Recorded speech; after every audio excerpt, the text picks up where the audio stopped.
دو جہاں مہکتے ہیں، اور جن گھروں میں ہوتا ہے ذکر عظمت احمد، جن گھروں میں ہوتا ہے ذکر عظمت احمد، رحمت الہی سے وہ مقام مہکتے ہیں،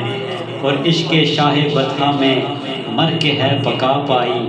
عشق شاہ بطحہ میں مر کے ہے بقا پائی، اس لیے فقیروں کے آستاں مہکتے ہیں،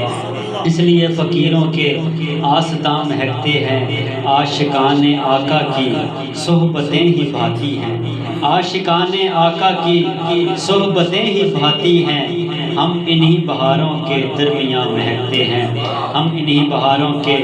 درمیان مہکتے ہیں۔ اور شعر دیکھیں کہ مست کوئی دوری میں، خوش کوئی حضوری میں، مست کوئی دوری میں،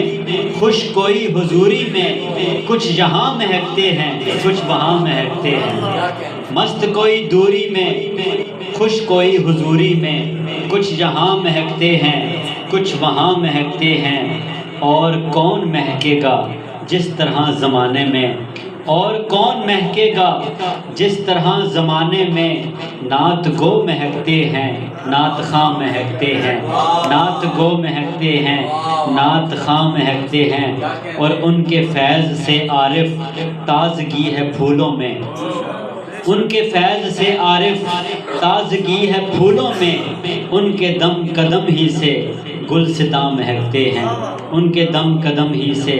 گلستاں مہکتے ہیں۔ یہ کلام جی محمد عارف قادری صاحب کا لکھا ہوا، اللہ تعالیٰ اس کلام کے صدقے میں ان کے جتنے بھی کلام ہیں بڑے معروف کلام ہیں، انہیں قبر میں نور عطا فرمائے اور درجات بلند فرمائے جی ہمارے استاد گرامی کے۔ تو ہمارے درمیان ایک اور شخصیت جہاں پہ موجود ہیں جو کہ